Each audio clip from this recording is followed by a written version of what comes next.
Okay, good morning. Let's go ulit ako. Practicing my handwriting. Ang ganda, Pastor. Ang ganda. Ang galing pala. Okay, let's all stand.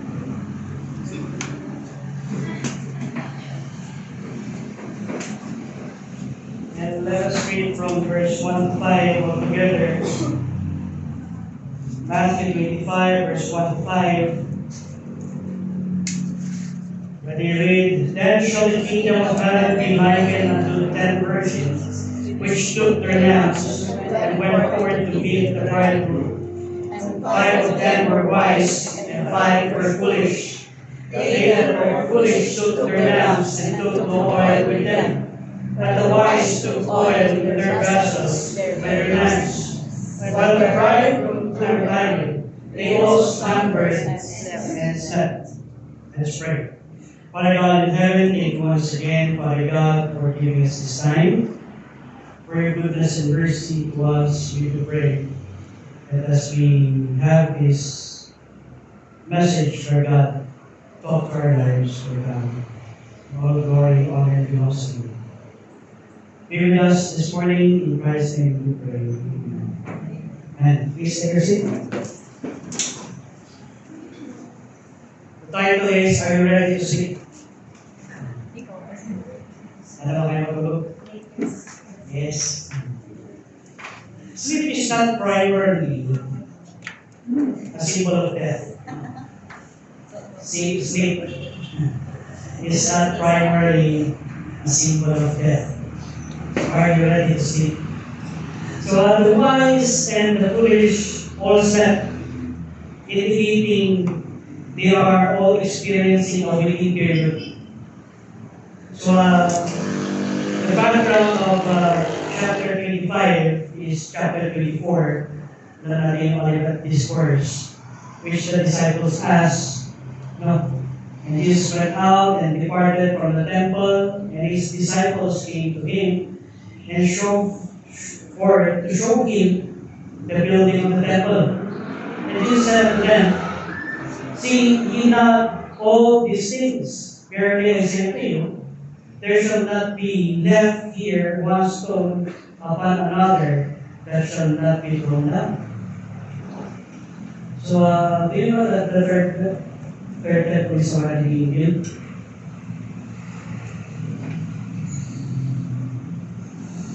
It's not by stones, so it is by head. So, they can build that in 2 days. So, very intent yung third temple. It doesn't indicate na kailangan siya stone. But the stones is already prepared and they already are about to build what we call the third temple. Nangyari ito dahil doon sa meeting ni Jared Kushner in last week. Na doon sa agreement is hayaan nila yung mga Jewish to have control over the Temple Mount. And what does that mean? They can build the tabernacle there already. They can already build the tabernacle.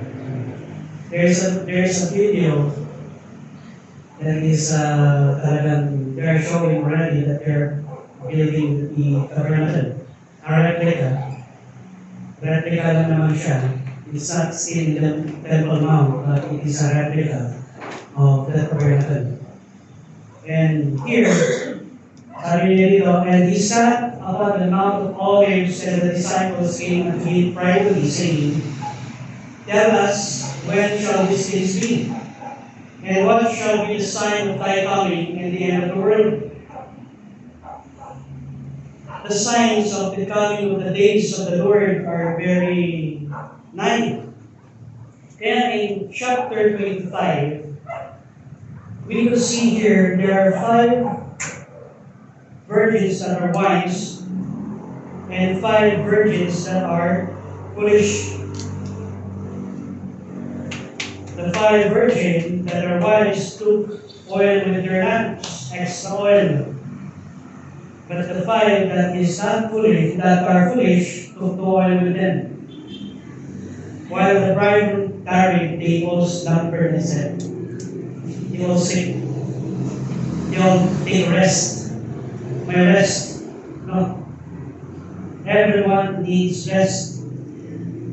Everyone relaxes at times. Jesus already knew this big question. If you sleep, are you always ready? If you sleep, are you always ready? Kaya nga, the recent event that had happened dito sa atin, dito sa Baguio, karoon ng earthquake, and karoon din ng mga malakas na ulan. Kikita natin, we're praying for that. But this can be signs, yes, that the Lord is coming soon. But the most primary issue is not the coming of the Lord, but it is the readiness of the heart. Your readiness. Are you ready? Kaya are you ready to sleep? Are you ready to sleep? Rest is not the problem. Readiness is. Yun ang problema talaga. It's readiness. It's not the sleep or the rest problem. It's being ready. In verse 5, makikita natin dito that the 5 wise and the 5 foolish all slept. They all slumbered and slept. Nakatulog sila. You can rest with confidence only if you have been prepared well. You can sleep soundly only when there are no issues in life. Pero wala kang assignment na hindi mo nagawa, ay makakatulog ka ng maayos sa masyadate. Kung wala kayong homework or wala kayong school project, you can rest well. Sa atin naman, we can rest well when there is nothing that we are thinking before we sleep. How many of us are sleeping soundly? How many of us are really sleeping soundly? Except lang sila kasi may trabaho ito. How many of us sleep soundly? Kaya nga here in the passage of Scripture, in the book of Matthew chapter 25, kung titignan natin ito sa verse 11, 12, and 13, afterward came also the other virgins, saying, Lord, open to us. But he answered and said, Verily I say unto you, I know you not. Watch therefore ye know, neither the day nor the hour wherein the Son of Man cometh. We know that the Lord is coming very soon. Alam natin yan. But the question is, are you prepared? Are you prepared? Are you prepared? Can you rest with confidence because you are prepared? Kaya here, tingnan natin, no? Sabi niya dito, then shall the kingdom of heaven be likened. He's speaking of heaven. Jesus Christ is already speaking of heaven here. Then shall the kingdom of heaven be likened unto the 10 virgins, which took their lamps, and went forth to meet the bridegroom. They all met with the bridegroom. The 10 that are foolish and the 10 that are wise, they all met with the bridegroom. But in the middle, they understand, the 5 foolish understand, ano naiintindihan nila doon? That their oil is not enough. That their oil is not enough for the journey. The 5 of them were wise and the 5 were foolish. They that were foolish took their lamps and took no oil with them. Bakit walang oil? That's the problem. Why did they took their lamp without oil? Took no oil with them. It doesn't mean that they are not Christians. It just means that they lack something. They lack something. Anong lacking nila? Oil. Oil in the Bible represents the Holy Spirit. Oil in the Bible represents our relationship with the Holy Spirit. It's the anointing of the Holy Spirit in our lives. It's the anointing and infilling of the Holy Spirit in our lives. Let us remember there are three ministries of the Holy Spirit as a believer. The baptism of the Holy Spirit. When you receive the Lord Jesus Christ as your personal Lord and Savior, you have been baptized in the Holy Spirit. The second is what we call the indwelling of the Holy Spirit as a believer's life. When you receive the Lord Jesus Christ as your personal Lord and Savior, the Holy Spirit indwells. Nanahan ang Panginoong banal na Espiritu sa ating buhay. The third is what we call filling. Infilling. This infilling is different. Dahil ang infilling ay pwede itong mouthfeel. Pwede ka empty. Kaya ka feeling. Kaya ka infilling. No? Kaya pag sinasabi natin infilling, it should be refilled. It should be refilled. So, how can we know that we are being filled with the Holy Spirit? Kaya sinabi doon sa Ephesians chapter 5, be not drunk with wine, but be filled with the Spirit. So, how will you be filled with the Spirit? Intentional relationship. It's an intentional relationship between you, Jesus Christ, and the Holy Spirit, and God the Father. As you let the Holy Spirit sanctify your life, it is infilling your lives. Kaya nga, in the book of Matthew, chapter 6,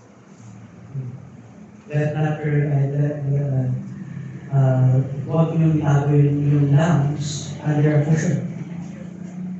Di ba? But let your light so shine before men. So how can the lamp shine without the oil? It cannot shine without the oil. Alam natin yun. Hindi pwedeng mag-shine o hindi pwedeng mag-limlim. Hindi pwedeng magbigay ng mga malakas na liwanag ang sanlang kung walang oil. If there is no oil. Now, the issue here is there are 5 that are foolish and they have lamps. Clearly, they have lamps, but they took no oil with them. But the wise took oil with their lamps. Why? Why do we need extra oil? We need extra efficient oil. So, only the courteous about understand. Hindi kasi oil.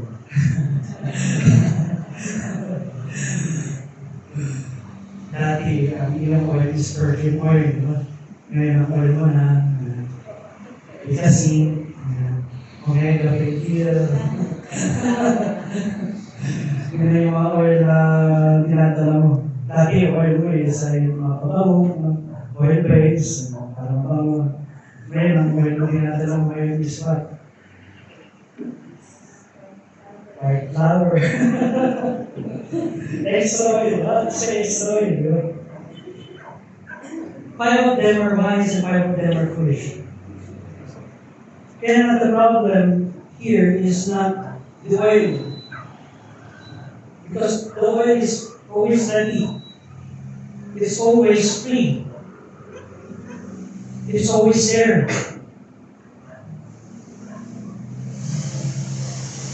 But the problem, those of five foolish, they did not prepare for that extra oil. And what we bring before our sleep matters. What we bring before our sleep matters. If we bring cares, or if we bring problems before we sleep, meron nangyayari. Restless ang katawan. Restless. But if you bring the Word of God in your sleep, you can rest well. The wise brought an extra oil before the waiting begins. Hindi pinagulong mantika. Kasi kung tulog mantika, o kahit kung makitulog, nila trumpet, tulog pa rin.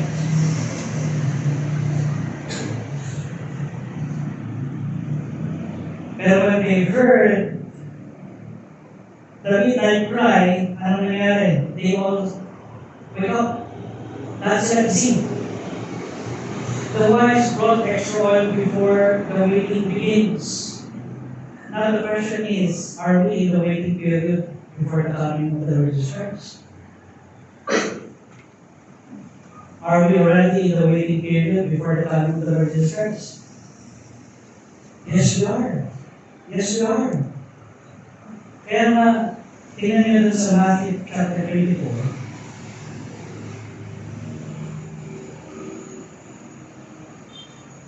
Lawlessness are already abounding in the world. Diba? Nakikita natin yan. Lawlessness is already abounding.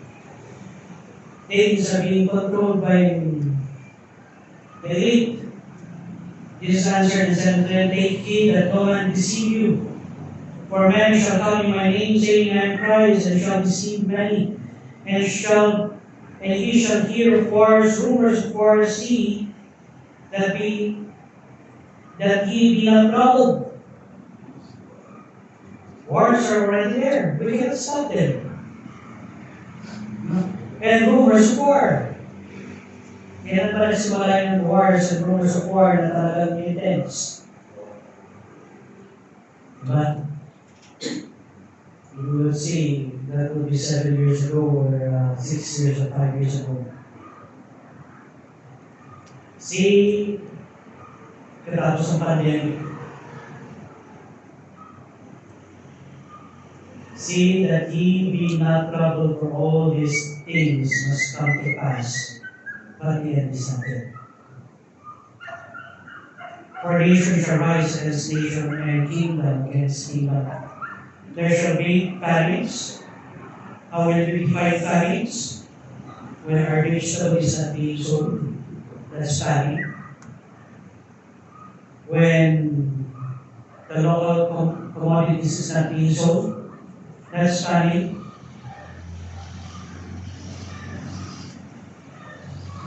It doesn't say wala, lacking of food.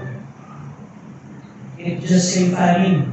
Ang definition ng famine, it can be merong supply, pero hindi na deliver yung supply.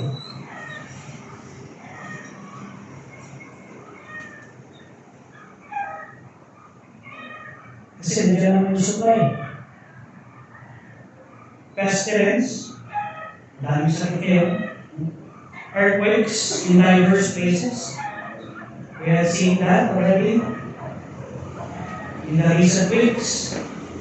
Venezuela, Japan, Philippines. Dito tayo, dito sa Baguio ng Persian, nag-precautious tayo. Kaya nag-online tayo kasi we need to be safe. Talagang may naasahan tayo big one, and we do not know if yung earthquake na yun is an indication of another.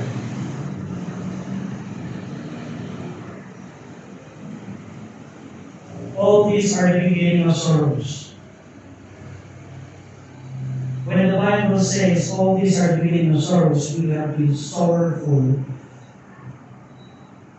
for the past few years. Tayo ay nag-i-endure na lang for the past few years. True ba? Are we enduring? Yes. nag-injure na lang tayo sa taas ng presyo, nag-injure na lang tayo sa nangyayari sa ating country, nag-injure na lang tayo kahit anong nangyari ngayon sa hindi na nasisettle yung mga issues na dapat masettle. Right? All these are the beginning of sorrows.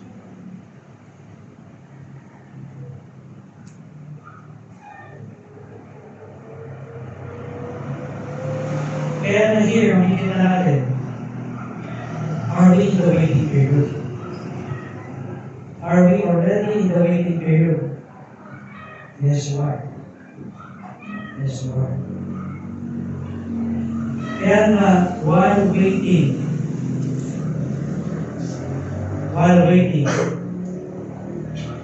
preparation matters before we sleep. What we bring before we sleep matters.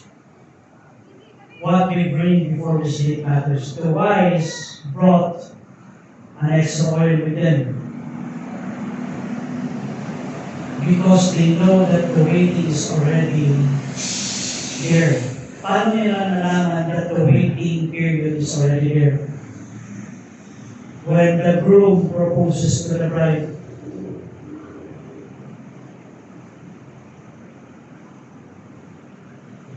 and when the groom already paid for the bride. Now the question is, when did Jesus Christ propose to us? Let not your heart be troubled, you believe in God, believe also in me. In my Father's house are many mansions. Before he was crucified, he already proposed.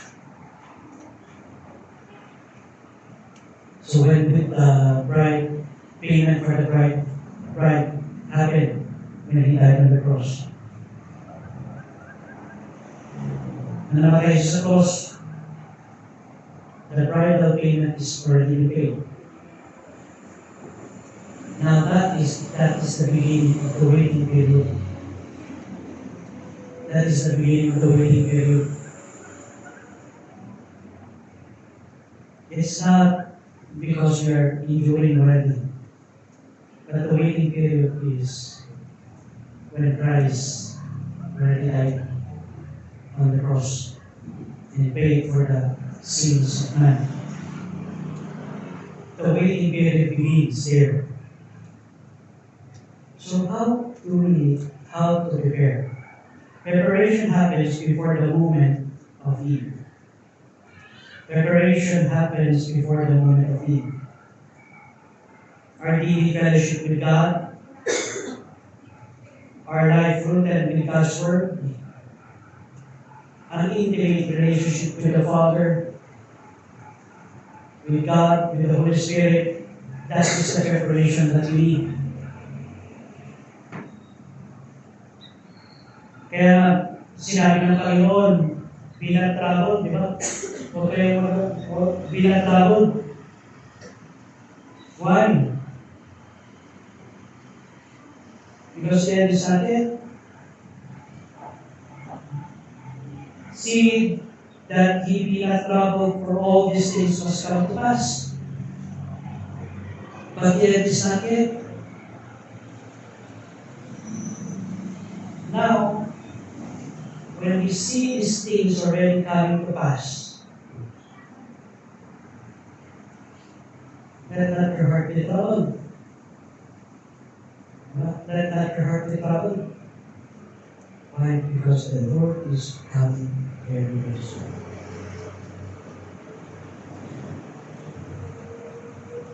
In verse 6, makikita natin doon sa Matthew 25, verse 6. And at midnight, there was a crying. Bakit siya ba? Ayaw mo kasal. Dahil yung sa ganito cry na pag-iinit ko sa ano. Okay. Behold, the bridegroom cometh, go ye out to meet him. The midnight cry comes when we less expect it. No one knows the day when the hour that the Son of Man cometh. Walang nakakaalam nun. No, walang nakakaalam kung kailan darating yung Panginoon.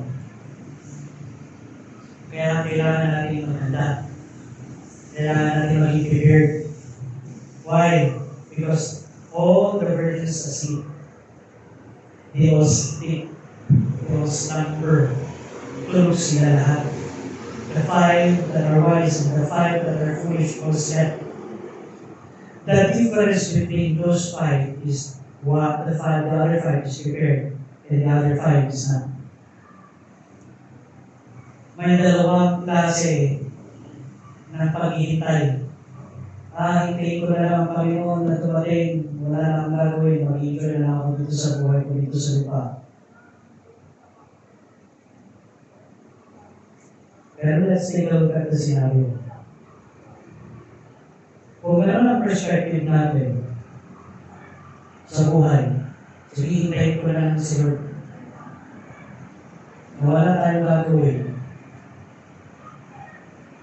Hindi natin gagawin intentional ng relationship natin sa Panginoon.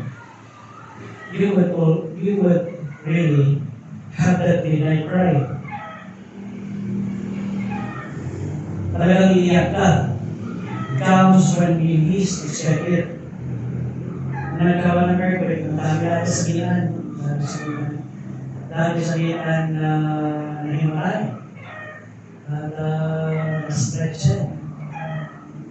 Why? The trauma. The trauma is there.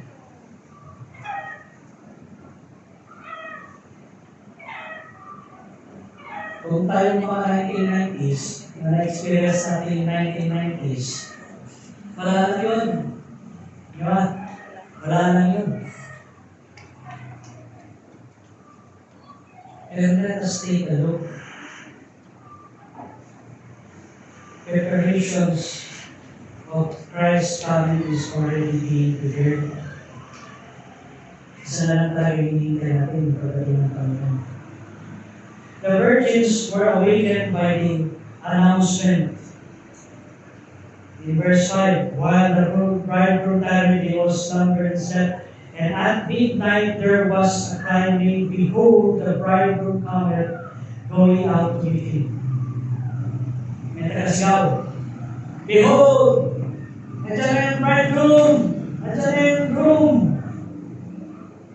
Sounds familiar in Thessalonians when the last trumpet was sounded. The dead in Christ shall rise first, and we which are alive shall meet the Lord in the air. Life often interrupts our comfort unexpectedly. But let us remember Jesus could come at any moment. This could be a good day for Jesus Christ to return.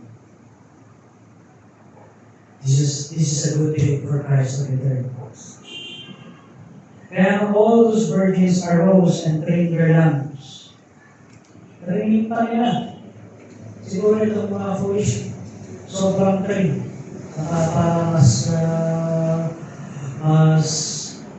Mas maliit yung apoy, iilaw na kami sa iba. Pero hindi pa rin sapat yung oil.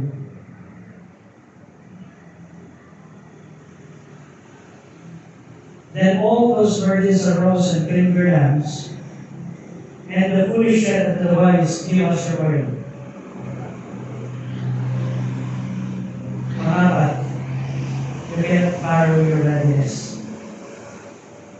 You cannot borrow readiness.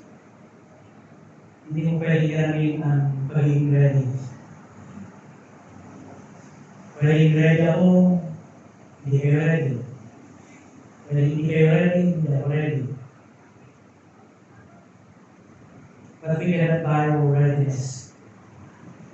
The foolish ask the wise for oil.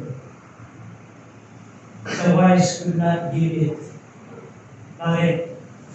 Sabi yun. But the wise answered, saying, not so, lest there be not enough for us in you, but go ye rather to them that sell, and buy for yourselves. Why can't they lend their oil? It's a personal relationship. Makikita natin dito that readiness is a personal relationship. It's your personal relationship with the Lord. It's your personal obedience with the Lord. It's your personal spiritual maturity in the Lord. It is your personal faith in the Lord. It is your personal refilling of the Holy Spirit in the Lord.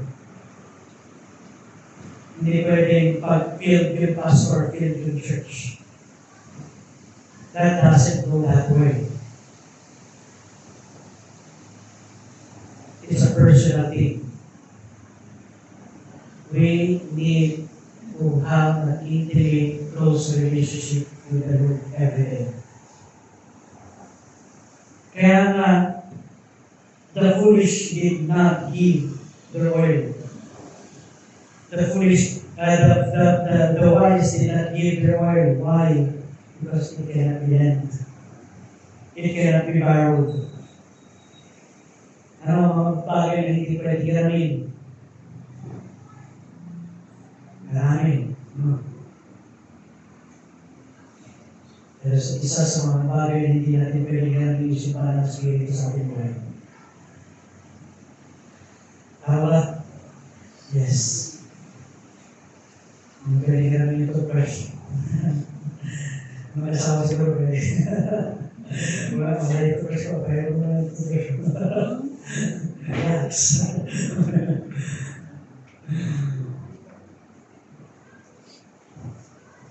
But here's the thing, hindi talaga. No. You cannot borrow the Holy Spirit from other people. Pero naman ang banal na Spirit mo.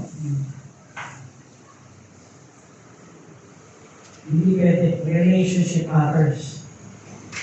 Kaya nga, in verse, dito na makikita. And while they went to buy, so, nandun sila sa journey, ito ba foolish, they went to buy. Ibig sabihin, naghanap sila. At nakahanap naman sila. And when they went to buy, the bridegroom came, and they that were ready went in with him to the marriage. The door was shut. The door was already shut. There are two events in heaven. Let us remember there are two main events in heaven. May dalawang two main event in heaven. The marriage supper of the Lamb and the judgment seat of Christ. The judgment seat of Christ comes before the marriage supper of the Lamb. Tandaan natin yun. The time that God would recognize the things that we have done, and then the time that we would be in the marriage supper. Take a look at Revelation chapter 19.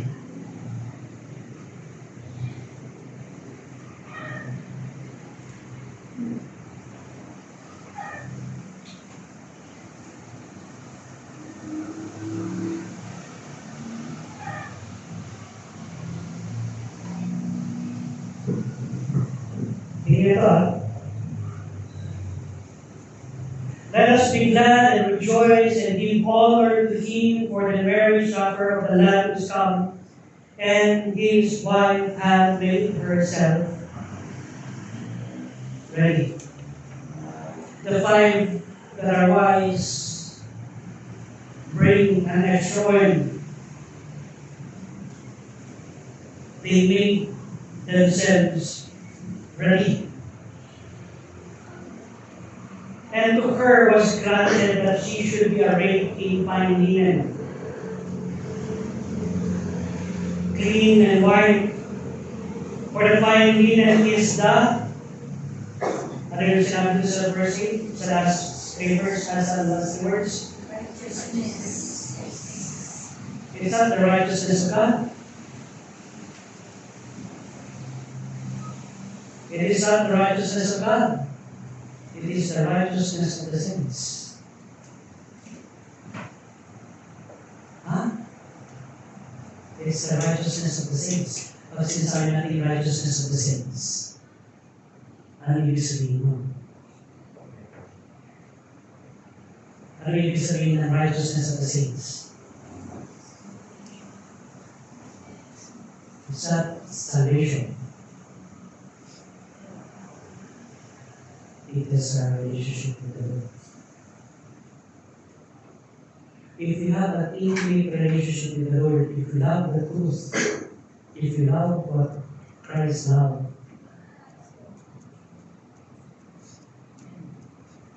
the bride is making herself ready. Why? Because that brings honor to the bridegroom. And to her was granted that she should be arrayed in fine linen. Dalawa ang damit ng Kristiyano. The righteousness of God imputed to us, that is the garment, and the fine linen that would be awarded to those who make themselves ready. Clean and white, for the fine linen is the righteousness of the saints. And he said unto them, Blessed, and he said to me, right, blessed are they which are called unto the marriage supper of the Lamb. So ibig sabihin, not everybody is going to be called in the marriage supper of the Lamb. Because sabi nila, blessed are they. Bakit hindi sinabi, blessed are all? Those who have received the Lord Jesus Christ, they would enter the marriage supper of the Lamb. No. He said, hey. And he said unto me, these are the true sayings of God. Ano ang reaction ni John? Ang reaction ni John is this, and I fell at his feet and worshipped him. And he said unto me, see thou do it not. I am thy fellow servant, and of thy brethren that have the testimony of Jesus. Worship God, for the testimony of Jesus is the spirit of prophecy.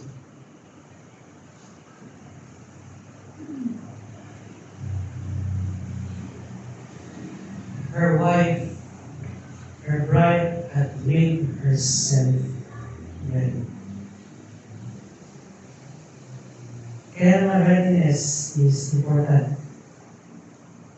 Being ready for the soon return ng Panginoon. How to be ready in intimate relationship with the Lord.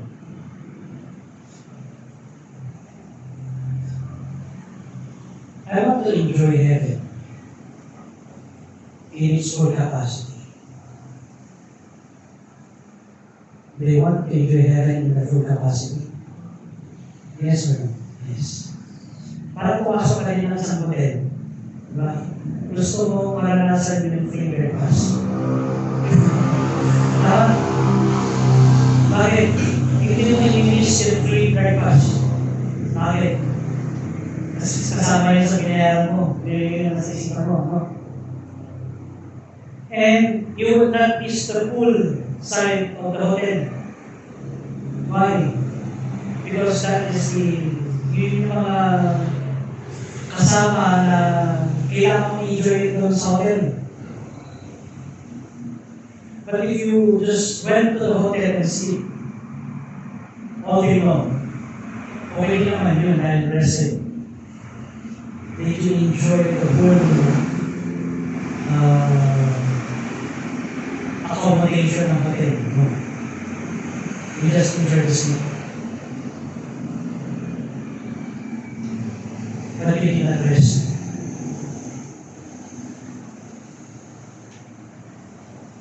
Kaya nga in heaven, there would be a scenario in heaven that there are Christians that are only being saved by the fire.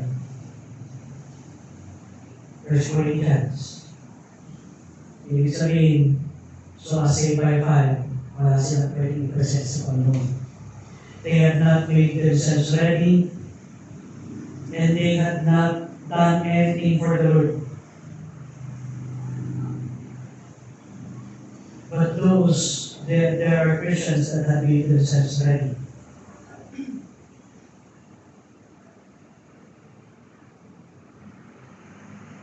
And when you see the crown in your hands and the gold, silver, and precious stone, you would still tend to give that to the Lord because that is His work within your life.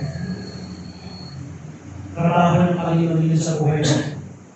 Not your works, but trabaho yun ng Panginoon sa buhay mo. And in exchange, He will reward you with the fine linen to enter the marriage supper of God.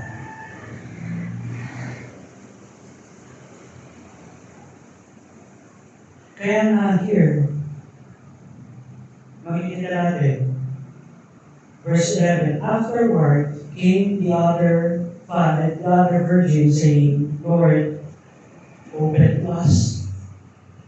Pagbuksan mo yung pinto, can you open the door? But he answered and said, verily I say unto you, hindi kita kilala. I know you not. If you're going to a marriage before that time, at princess or prince yung kakasal, hindi pwede nakadamit kang pambahay. Kailangan yung damit mo, damit na talagang panglabas. Because you would occasionally, you would grace the occasion with your clothes. How you wear. No? Hindi ka gaya dito sa atin, pwede kang naka-chinelas na pumunta sa kasal. Di ba? Okay lang yun. Naka-chinelas ka pumunta sa kasal, yan. Naka-shorts ka, yan. Okay yun. Lalo sa reception. Pero pagdating sa mga ganitong klaseng event, you need to dress according to the occasion. Now this is the marriage supper of me. Now that we are talking. When you say marriage supper ka lang, ano ibig sabihin nun? Is it a grand occasion? Yes, it is a grand occasion.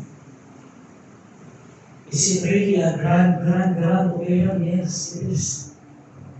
Tapos pagkakala na kapamahay ka,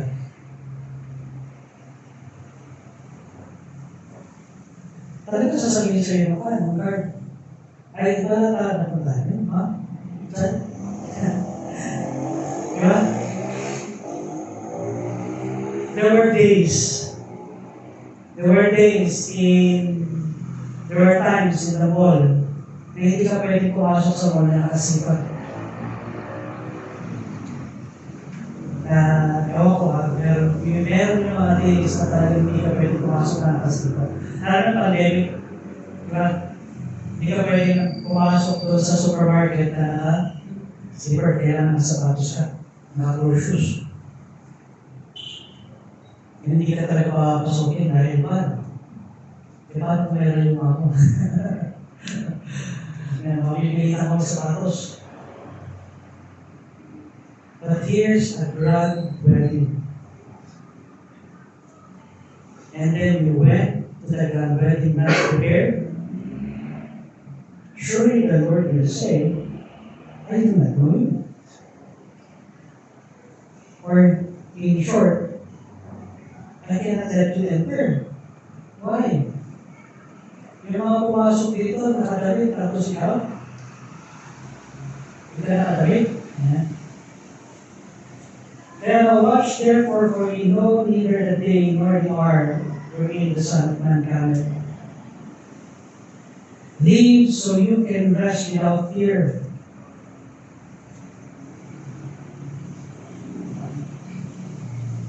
Watching does not mean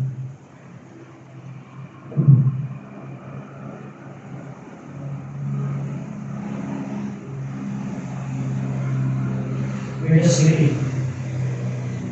It means living truth, loving truth, obedience to the truth, and refilling your lungs with oil. Kasi doon natin ipapakita yung passion natin sa paghihintay. At doon natin makikita yung excitement mo sa paghihintay. You prepare your clothes. You prepare the things that you need. Kaya preparation produces peace. Readiness gives rest. Those who are ready can sleep peacefully, because the bridegroom will find them always prepared.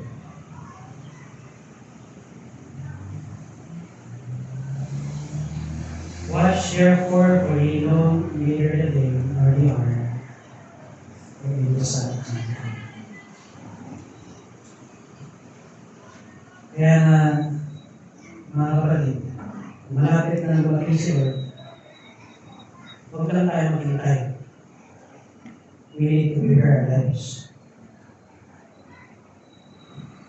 Prepare the garments, prepare the fine linen, to grace the occasion that God has prepared for us. Nakakaya naman sa Panginoon that He prepared the mansion for us. He prepared heaven for us. Yet we are not prepared to meet Him. But, kaya may question, are you ready to sleep? Are you ready to sleep? If you are going to sleep someday, if you are going to sleep, sleep with readiness in your mind. Sleep with the Lord by your side. Sleep refilling the oil that you have in the Holy Spirit. Sleep with an intentional relationship with the Lord. Are you ready to sleep? With every head bowed and eyes closed,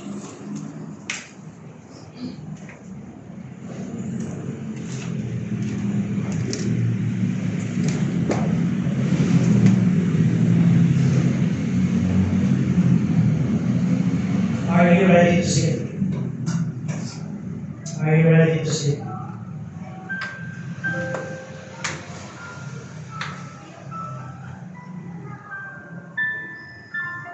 In other words, are you prepared? If you're not prepared, then prepare your lives. It's a personal relationship with the Lord. Prepare your life. How? Obey the Lord. Just obey Him. Obey His word. Obey the truth. Love the truth. Live the truth. Obedience to the truth. Ask for refilling the Holy Spirit every day in your life. Lord, refill my cup. Lord, refill the lamb in my life. Lightning, shine. Let your light be glorified, and let your light be shown with my friends, with the people I meet.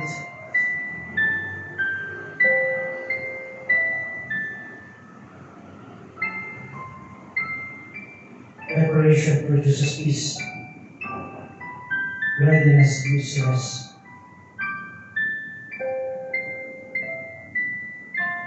And those who are ready can sleep peacefully.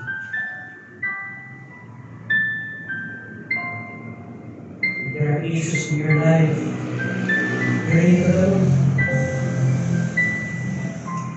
Give it to the Lord. Your pains in your heart, give it to the Lord.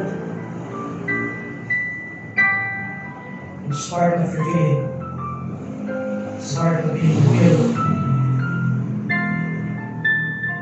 Truth matters. Truth matters.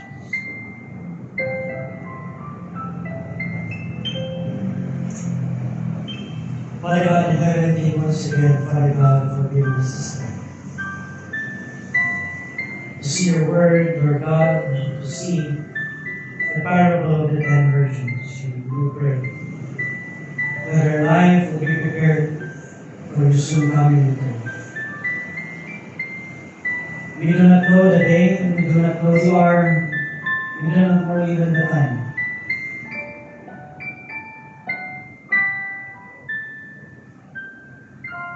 But before that happens, help us to prepare our lives. Help us to prepare the things in our life.